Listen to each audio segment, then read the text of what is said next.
Just don't. Ladies and gentlemen, welcome back to the Writer's Block podcast. All right. I got my man in the building, one of the funniest people I've ever been around. I've been around this man for probably 2 days, but I've heard about you for way longer, man. If you've been following me, my shout out to my guy, Sammy. Sammy put me on to you and your comedy probably like when I first started podcasting. Sammy was my first co-host on this show we did called All in Good Fun. Yeah. And then later on, I guess y'all and him met, or like you met before that. But ladies and gentlemen, I got JJ Curry in the building right now. What up, all bro? the way from You got claps? yeah, they just clap for you, nigga. They was clapping. They went crazy. They went This crazy. dude got all kind of equipment over here. wait till we get to the air horn part of the show.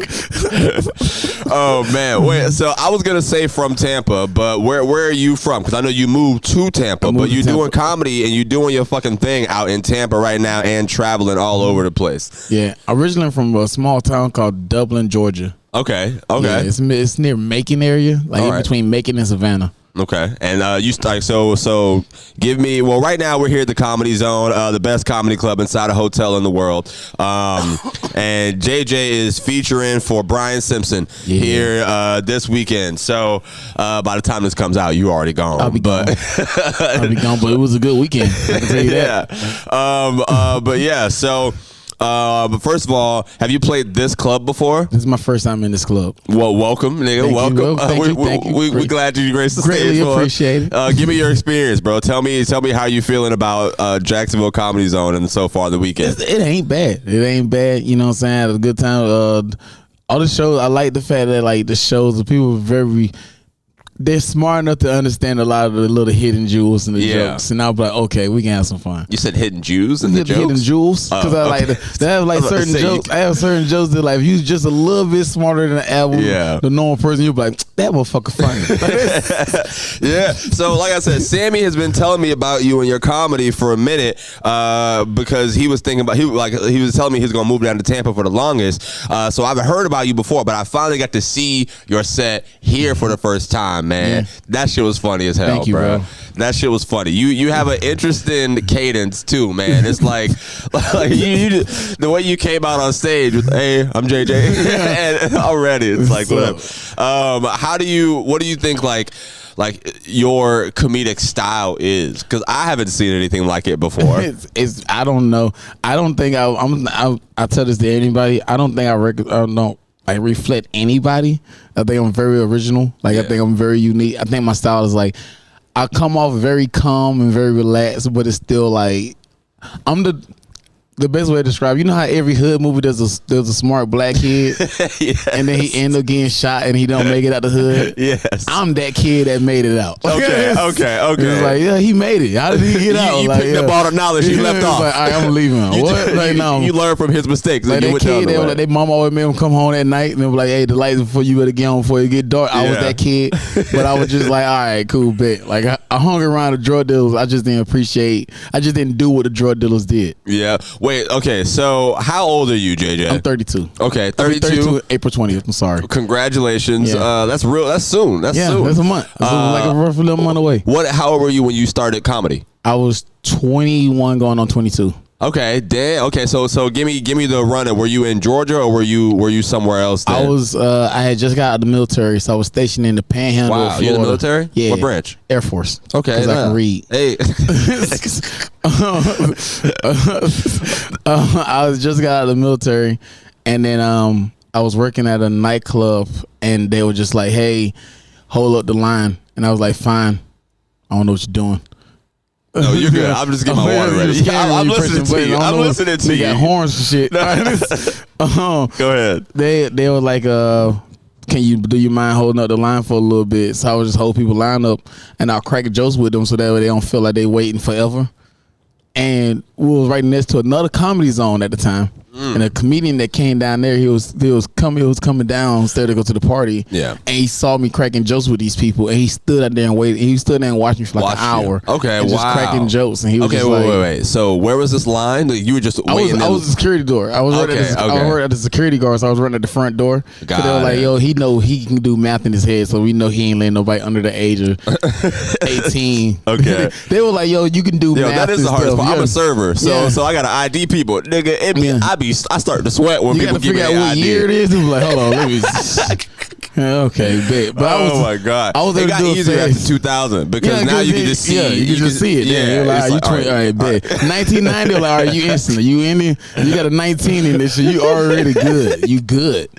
Oh man. All right. So you're young, 21, 20, cracking jokes in the security line. Yeah. And the comedian was at the Comedy Zone. Yeah, and he came down to just get a drink on, just to party, and he watched me. And he just like by the end of the night, he was like, "Yo, you a funny ass dude, man. You do stand up comedy or something?" Yeah. And I was like, "Nah, bro, I don't know how to write no damn joke." Yeah, yeah. And he was like, "Word?" I was like, "Yeah." He was like, "Yo, thought about doing comedy?" And I had just told my homeboy like 2 days before, like, yo, he said the same thing. He was like, yo, you so funny, you should do stand up. I'm like, bro, if I ever meet a comedian, I'll do stand up. Okay. And he was like, word? I'm like, yeah. And then he handed me his card and said, I'll see you Monday. Wow.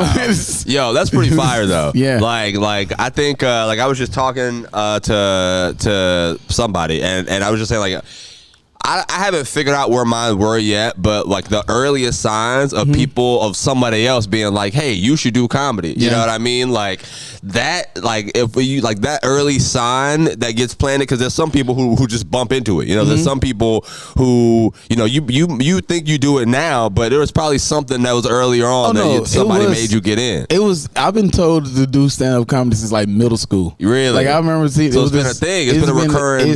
It's been reoccurring in my life because I always watched comedy, but I was always funny, but I never knew how to write a joke. I thought you had to be so smart to do comedy, and you can't tell me I was a low C student, like barely passing. Like this is like I was talking about 71 average. Like a sneeze would fuck up my average. Like this, it was fucking up, right? So I always thought you had to be super smart to be a comedian.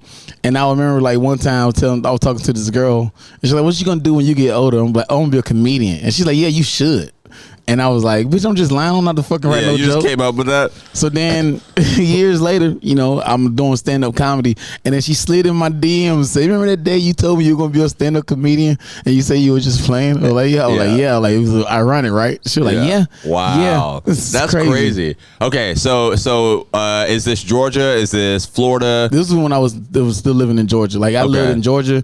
And when I graduated high school, a month later, I was in the Air Force. I was already going to basic. Okay. And I stayed in San Antonio, Texas for like 6 months. And then I got stationed at Herbert Field Air Force Base, which is the Panhandle, Florida. Okay. All right. So when did you like pick comedy and like move down to Tampa and like actually be doing this now? So I didn't take it serious until until I hit like year three. Okay. The first 2 years I was just like, all right, whatever, it is what it is. I'm just gonna be funny. I didn't care about trying to have a structured joke. Yeah. I was I wasn't serious about it. And then I was like year 3 in, and I remember waking up going to work one day, and I hated going to my job. What were you doing? I was working at K Jewelers at this time. Okay. Help people pick out engagement. Yeah, I was helping people find items of love. I didn't even believe in love. And now the funny thing was, I was actually like pretty good at my job. I was like the 3rd best salesman in my district. Like they were like, "Yo, you fucking make money." I was making bank, but I hate going to my job. Cause I would go to weekends, I would do shows on weekends, and then go to work Monday morning and be like, I'm fucking miserable here. Yeah. I'd rather tell jokes. And I was like, it just wasn't it. And then one day I woke up going to work and I was like, what would happen if I take comedy serious? Yeah. So what did that look like? Taking it serious? Like what? I quit my job. I quit the job. I left so fucking fast, and then I started working at a hotel as the front desk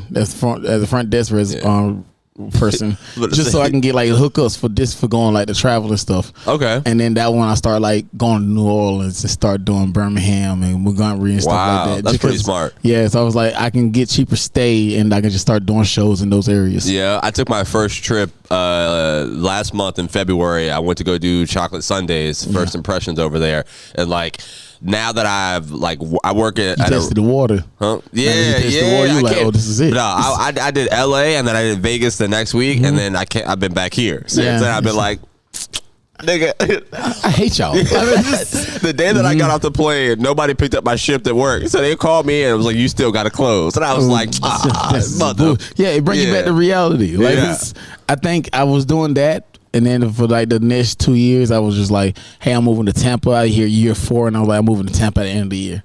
So they were like, okay. And I just saved up as much money as I could. And then I moved in with my brother in Tampa for 2 reasons. A, my brother got like, he's a vet, so he got PTSD and stuff. So I come around and help with his family and kids and stuff. Okay. But also the second thing was that I was getting older. I was like 27-ish in that range.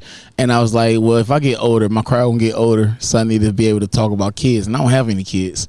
So I was like, if I can't talk about my kids, I can at least talk about my nieces and nephew. Yeah. And that was like, so living with them helped build that story more so. Well, it developed that side of the story of, I know that when I get older, my crowd will get older. So they'll be like, talk about kids. I'm like, well, I don't have kids, but I can talk about my nieces and nephew.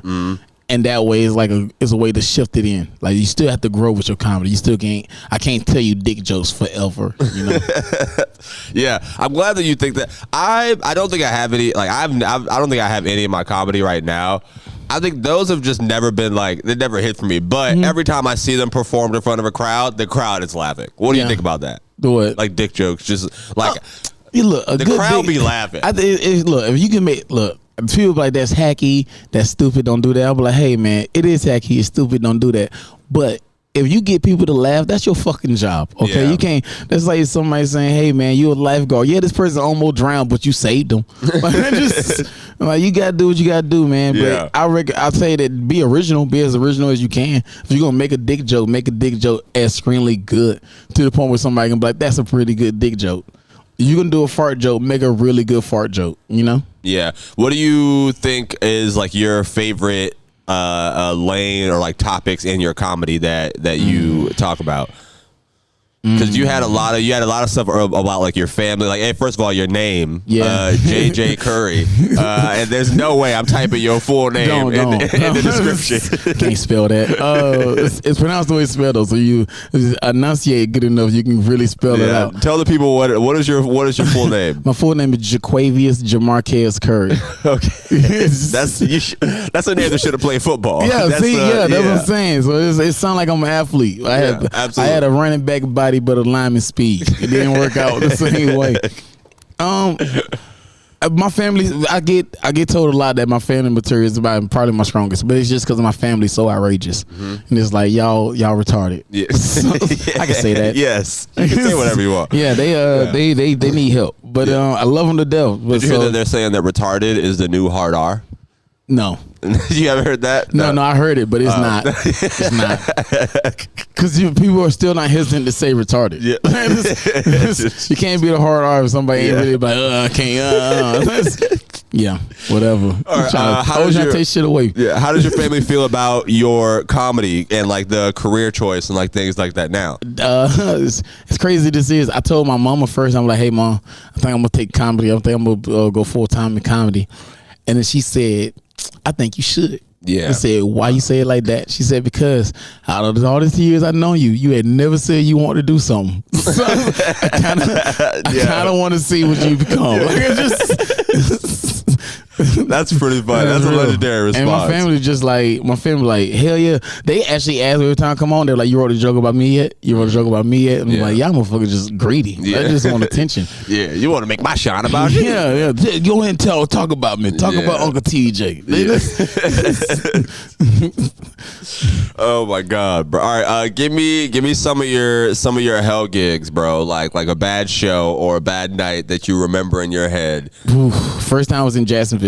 Wow. I was doing the show with this comedian called Shay. Duval. Yeah, Duval. Comedian called who? Shay Clemens. Hey, shout out my dog Shay. Hey, a friend of the show. He's been on the podcast before. Shout out to Shay. I have never bombed so fucking bad. Yeah, where was this? I don't know. It's one of them shade rooms. That's how people. Whenever I tell people I did the Shay Clemens room, they're like, "Oh yeah, he do rooms like you can get garlic You can get garlic crab legs. It was, man, and it's for the thing. I went up there. I supposed to do 5 minutes, and the first minute in, I got them laughing. First minute in, Yeah. but then I'm the last 4. So I was about to say they was rocking with you at first. They was rocking. They was like, they were ha ha ha ha, and then them last 4, bro. I think somebody screaming out, "Why is that boy on stage?" It was fucking. It got horrible. I'm talking about worst bomb of my entire life. I gotta ask Shay about this. That's crazy. I talked to him recently about it. He was just like, man, because I was like, maybe it was like right in that 3-year range when I was like, all right, cool. And it was also like, I tell people it was the bomb that set me off.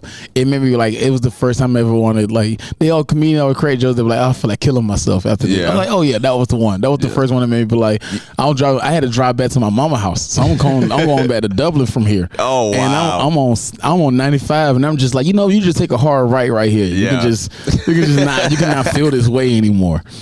And then I was just like, at that very moment though, I was like, I would never be the worst comic on the show ever again. Wow. Okay. And that was the one that was the bomb that set me off. Now I have other bad shows after that, but that was the one that made me be like, it would never be any worse than that. Okay, so you'll never be never be the worst comic on the show. I would never be the worst comic on the show ever again. I refuse to be the worst. I'm like that. What I was like. That's why when people be like, man, you work so hard. I'm like, because I'm setting the standard. If this is if I'm the best comic on the show, then I am the best comic on the show. But I refuse to be the worst. Yeah. Okay. Give me the tip top, because with this comedy's a roller coaster. We have these moments where like okay, yeah, you got low lows, but then something out of nowhere that you didn't expect to happen happens, man. And then it's like, okay, I'm back on top of the fucking comedy mountain. That's how I felt when I was when I was at the Laugh Factory. That's how I felt, and then came back here and I'm serving tables pretty much like the next 2 nights, and I'm like, okay, well, I've seen the mountaintop. This is definitely So give me your highs. I have a few highs. I have a few of them. Like I got to work with Brett Kreischer and Bobby Kelly on the cruise ship. Wow. That's pretty fire. I did that the first year I moved to Tampa. I did a Chicago Laugh Factory for a comedy festival, and I had like 3 applause breaks within the span of 10 minutes. It was fucking murdering. And then I've never been to Chicago, but it was cold. It was cold as fuck. It was cold as shit. I was like, you niggas, what the fuck is this white shit? This snow? No, nigga, get that shit away from me. And then I recently just did Slow Fest in St. Lunas Obispo. Slow Fest? Slow Fest is a comedy festival. Okay. And it's like Slow Comedy Festival, SLO, St. Lunas Obispo, California. And then they get the best of the fest show. And it's they pick 7 people. Out of the whole 40 people that got nominated to the festival, they picked 7 of you, and we all performed in front of the theater. I think we did 1,100 people. That's wild. Yeah, holy shit. It was fucking good though. It was good. Is that a horn? Yeah, Brum, brum, brum. 11. So is that the biggest crowd you've been in front of? 1,100 right now, or bigger? I want to say yeah. Okay. I want to say yeah. I think that was it, but it was dope though. That was fun. Yeah. I actually got that video. I got to get ready to start posting out soon. So hopefully when y'all get done seeing this, there'll be at least a clip out. Yeah. What's your social media, man? We're 20 minutes in, but people need to go follow you and see your face. You can follow me if you just go to Google and just type in my name, JJ Curry. You pull up everything about me. Really? But if you go to Instagram and TikTok is I'm just _ So it's just all no apostrophes, just I am JUST_JJ. Yeah. Oh, all right. So how did this link up happen with you doing this weekend here? Like, are you and Brian? So I met Brian last year. Okay. And I was hosting for him at South Splitters in Tampa. Okay. And we just kicked it off from there. And he was just like, man, I really like you and whatnot. And he was talking. He says, so you already I was already hosting. It was a crazy weekend because normally he doesn't do Sundays and early shows Saturdays normally. So there's 2 shows out of the 7-show weekend. It was 2 shows he didn't do, and the owner was like, "Well, JJ, you can just headline those shows," which is unheard of because most people would be like, "How is the host gonna go from hosting to headlining?" Yeah. So he was just like, "Why are you headlining?" And then he came and saw the show. And he was like, "Oh fuck, you got time." Yeah. So okay, wow. So he was just like, "Okay," and after that, he called me up Monday night and was just like, "Yo, come feature for me in Jacksonville." That's And I was pretty like, fire. Yeah, I can do it. Yo, salute. That's pretty. Yeah. It sounds like Tampa's a place to be. I've been thinking of moving, but I never thought about Tampa, bro. I'm trying to go to LA or New York and figure it out. You needed for me, because I started in the Panhandle and there was no comedy clubs. So to me, I think that was like the base level of like the lows of all lows, right? Yeah. Like not night lows of comedy wise, but like lows of levels to do a comedy.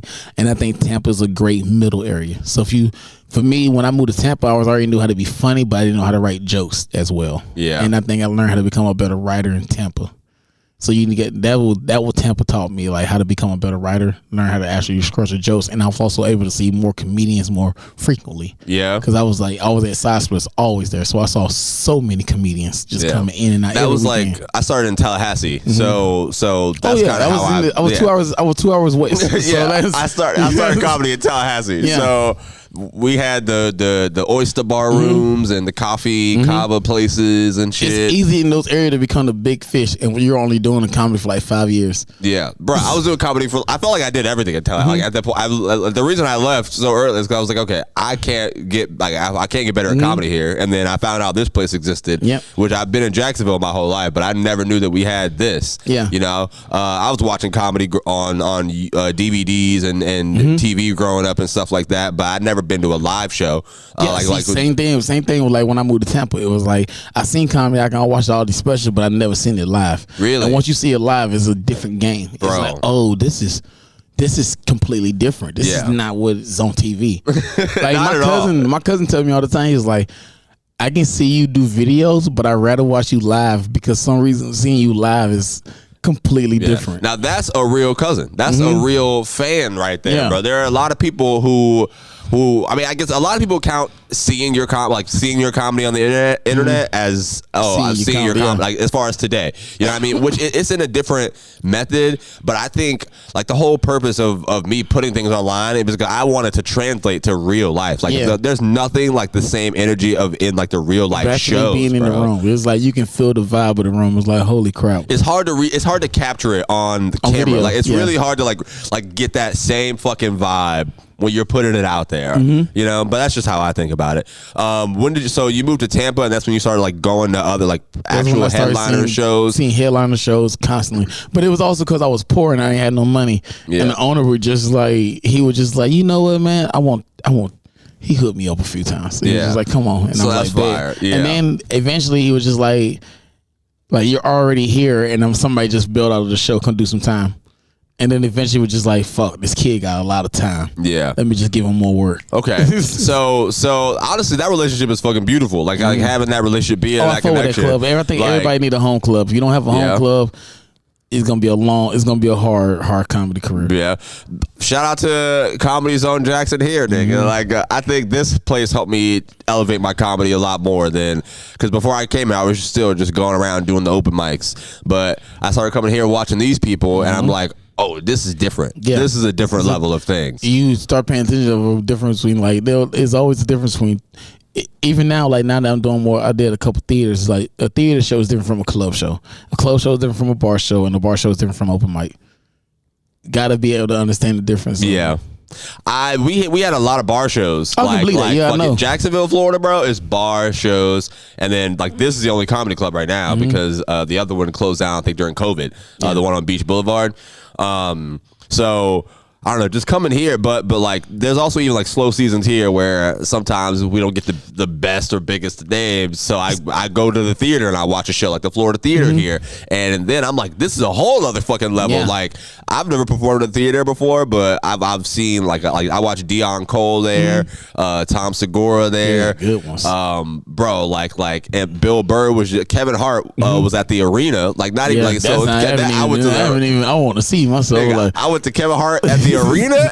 I was like, bro, this is the craziest thing I've ever seen in my life. Like, how do you? I haven't even touched an arena, bro. I was like, I don't even want to fucking. Yeah. Just the idea of Phantom, that would be fucking crazy to me. Who were you watching growing up? Like your comedy career started earlier than mine. I told you I'm 24, so but who were you watching when you were? Man, I watched it because it was poor, so I can't watch anybody specials like that. So if it wasn't on BET or like randomly throughout the DVD, so I watched a lot of Comedy View growing up. Okay. I watched Comedy View every night. every night, 10 o'clock to 11 o'clock, faithfully. It's like even to the point where my mom would watch it with me. Like Yeah. she would just be like, she was like, you know, you gotta go to bed after this. I'm like, yeah, mom, but it's like it's It's 15 all minutes right left. now. She's like, all right, you can finish this one, but then you gotta go to bed. I'm like, all Yeah. right. And then I was watching. Then when we moved, we didn't have cable for the first couple months, so she was just like, "Hey, here goes some money. Go buy things you want." And I would just buy a bunch of DVDs of comedy specials. Okay. So then I was like, "Oh, Who were you getting? Who were you I was, getting? you know, they had like the Shaq All-Star stuff that was going Okay, around. yeah, I used And to love then- those. So I watched all that stuff on YouTube. Like Yeah. my era, that was on the internet by then. No, we had it on DVD, baby. Straight DVD. So I had that on DVD. I had like a bunch of them. But then I remember I would get those, a couple on Ricky Smiley had a couple of them. So there would always be like a bunch of like collages of comedians. But the first special I watched that was solo person. It was Dave Chappelle's Killing Them Softly. Okay, And it was great. a couple years after it came out, but I had never seen it. And at that point, I was already like, it was like 2002. You know what I'm Okay. saying? It was like 2 So it years. just came out? Yeah, you know, it came out What like was that, early 2000. all right. So it was just like never seen it, and then I'm watching it, and I was just like, "Oh fuck!" This is the first time it made me realize like, "Oh, it's okay to think the Yeah. way I can think." And ever since then, I was like a huge Dave Chappelle fan. Yeah, Dave Chappelle was like that was how fucking- I got into comedy. As well, I Yeah. watched. I think I started in 2018 was the first year I got on stage, but Sticks and Stones had just came out in like 2017, and that was the special that a great I special, like too. had like the actual. I was like, okay, I'm gonna, because I was doing improv and I was doing like sketches and stuff at Florida State and stuff like that. But like I looked at stand up as like a different kind of monster shit. But I was like, all right, I watched that like over and over again, and I tried it, and I was like, okay, I like this a lot more. Yeah. you know what I mean? I think it was Killing Them Softly, and I was watching it, and then we got cable, and then the Chappelle Show came out, and I was like, oh yeah, I'm watching the fuck out of the Chappelle Show. And then I remember one time his second special was For What It's Worth. Yeah, It was on the HBO, and I watched that one. I was like, it's I still don't- on HBO Max. yeah, and I was no, it was on Showtime. I'm sorry. It was on Showtime For What It's Worth, the way he was talking about the how old is 15 really, which is a great bit. Okay. And I remember, I'm talking about, that was the one I watched so much that I remember that one from like joke to joke, right? Yeah. And then me and my brother came home from this deployment, and me and him was just walking around the grocery store. And for some reason, I just threw out the line, "It's all that chocolate on your face." He was like, "Nigga, you watching Dave Chappelle?" Like this. And it was just like, yeah, bro. It was just like him. He was one of the ones, Bernie Mac too. As Bernie a kid, Mac, my mom- R.I.P.. It was just because my mom was a huge Bernie Mac fan. I watched a lot of the Devil. I watched a lot of King's comedy. Like I remember, my favorite joke from Cedric Entertainment was on BET Comedy View, and he was doing the Love and Happiness song. Yeah. He was like boom, boom, boom, boom. It was just fucking. Yeah. And I was just like, man, why is this so? And I'm a kid watching Yeah. this, and I was just like, my mom was like, why are you laughing at this? I'm like, because it makes sense. Wait, so watching that growing up, you don't wear suits on stage, or No. are you? You're not. Nah. You're not gonna graduate to Nah, that part nah. of comedy. Because I don't do suit comedy. I don't feel like that's a different Oh, level. you feel like wearing a suit is Is you have to this- do? What do you think? Suit comedy is a thing? Yeah, that's I do. interesting. Yeah, I do. That's I very do. interesting. I feel like that's a very like it's a. So very, what would be suit comedy? Oh man, okay. Jerry Seinfeld suit Okay. comedy. That's a very the delivery, the crispiness of it. Okay.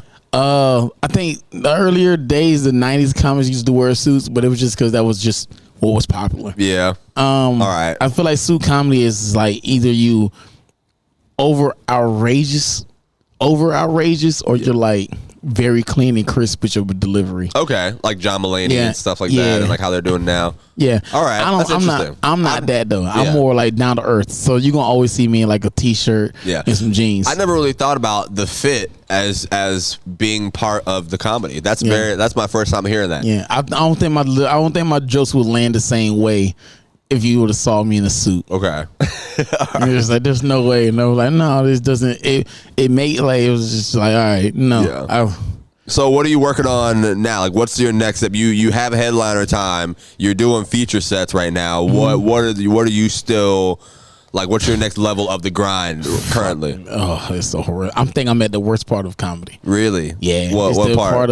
It's the part of you're doing all the hard work and making no money. Yeah. Yeah. You think that? You think I'm you're at that now? I'm at the worst part of it. It's like, because I don't have an agent and I don't have anybody doing representation, so I'm still currently doing all the work myself to get anywhere. And it's the constant fucking rejections. And so it's like, that's why I'm just working on just trying to get something. Yeah. Like, it's like, I'm getting ready to move to New York in August. Wow, so okay. Like Good luck to you, bro. Thank you. And I'm trying to set up a better future, just trying to get as many credits as I can. You know, trying to get more. I gotta do more. I gotta do better at social media. I'm horrible on social media, so I gotta do better at that.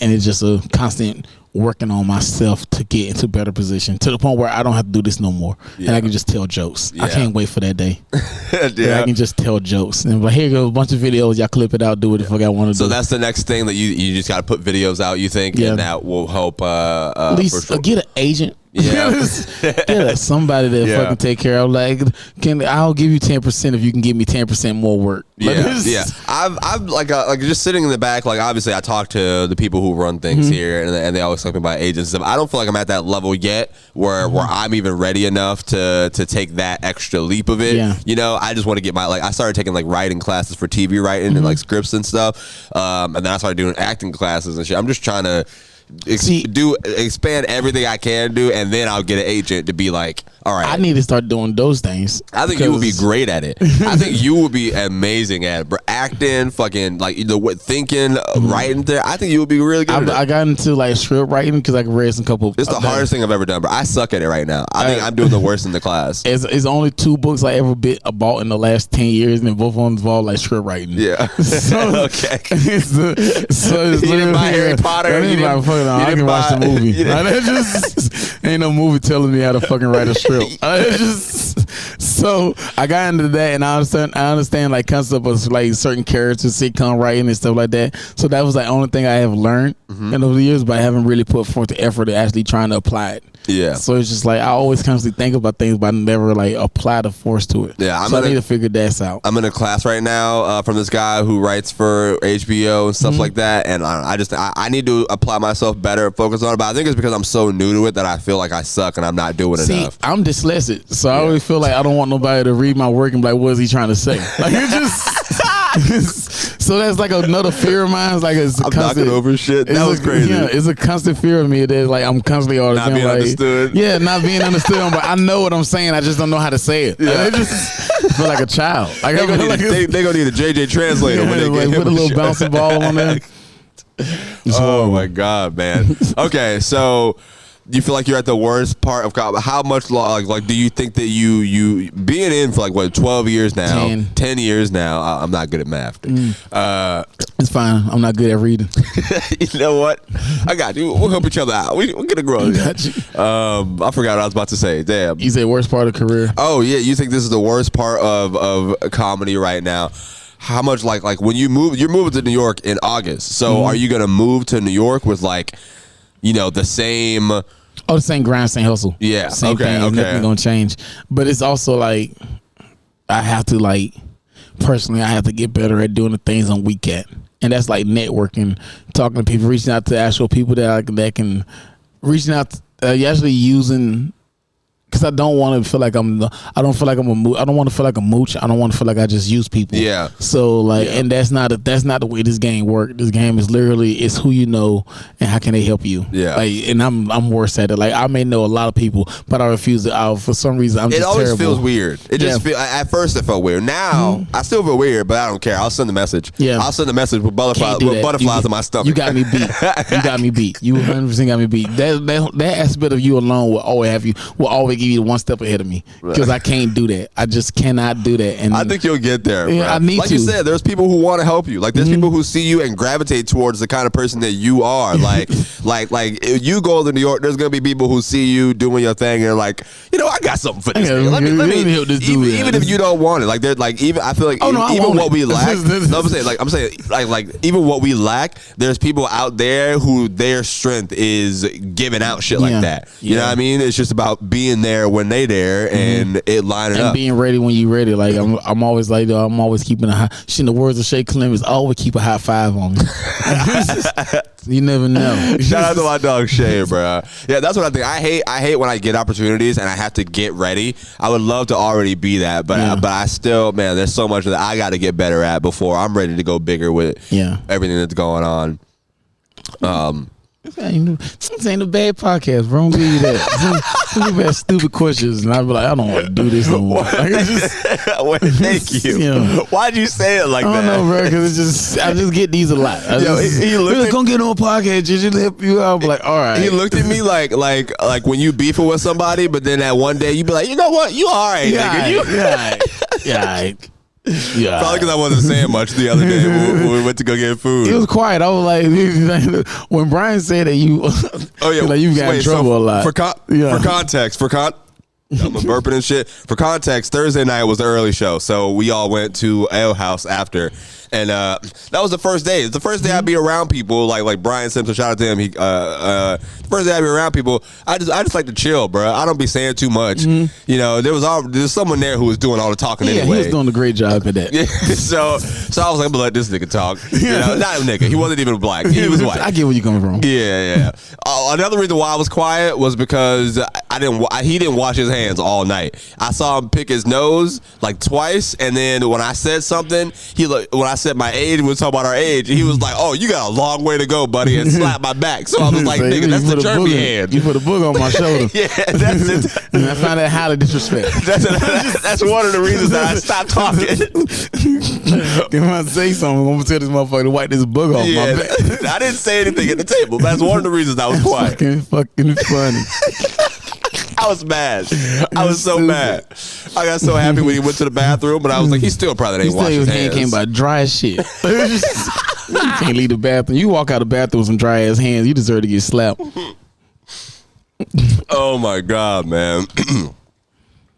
I didn't know that you were moving to New York so soon, bro. Wait, so tell me. I've been in Tampa for 5 years. Yeah, I didn't know that. Yeah, so how did you and Sammy, who's my old co-host, I'll say I started comedy with Sammy, even though we started in separate areas. Yeah. And then, but whatever. How did y'all meet? Because like I said, I've been hearing about you for a minute. He's been wanting to move to Tampa because you were there. Yeah. I met Sammy right before I moved to Tampa. So like I was already doing shows and stuff. So I would go to Tallahassee to do the Birds because it was like because in order for me to get a lot of time in the week, I had to do a lot of traveling.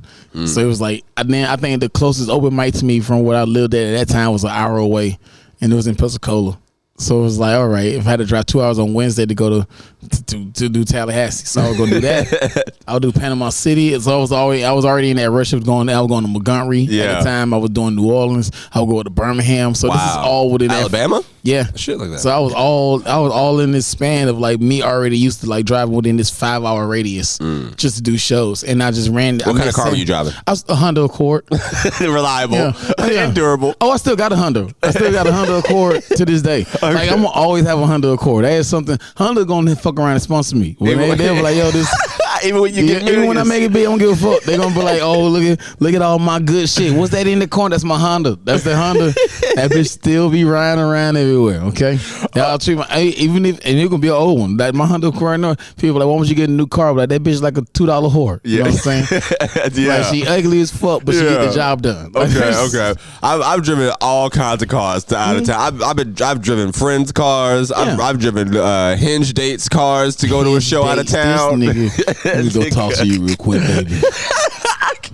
I know it'll be something special. You know, just in case this go lead to something, let me borrow your car for the weekend.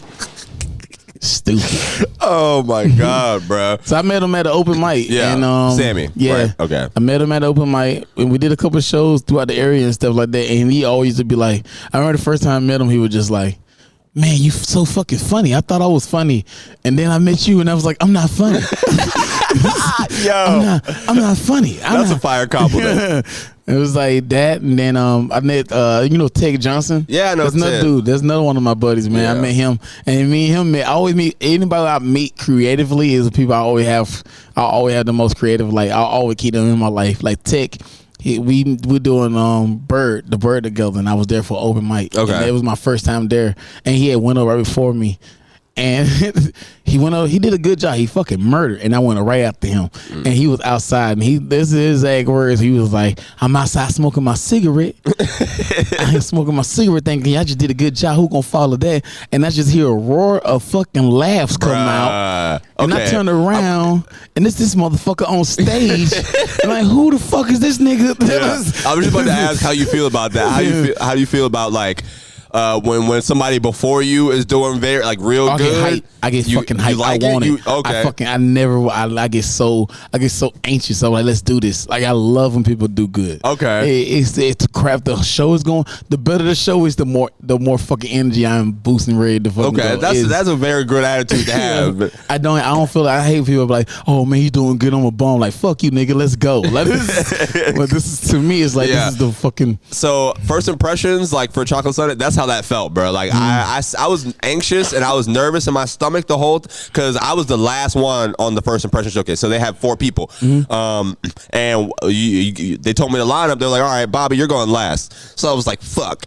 All right, well, I'm gonna sit right here. And watch the whole. I watched everyone go before me, and then I went up there, bro, and I was like, oh, this is the good kind of anxious I wanted to fucking feel. You know what I mean? And then killed that bit.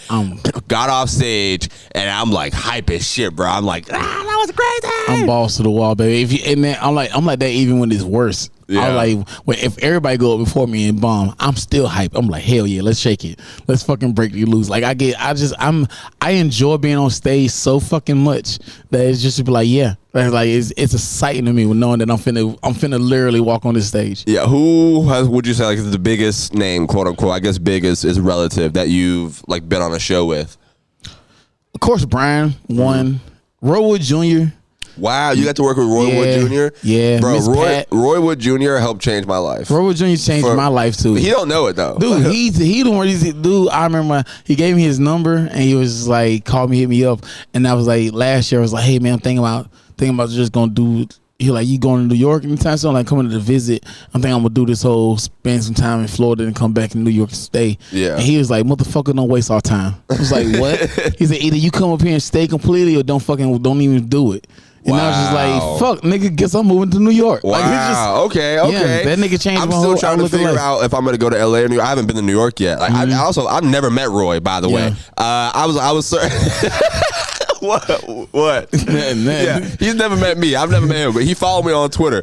That's real. It was the day I was serving tables on Christmas Day at work, right? And I had a table. It was like an 8-top table. They came in like $350 bill, and for a tip, they didn't leave me anything. They left me a pocket Bible.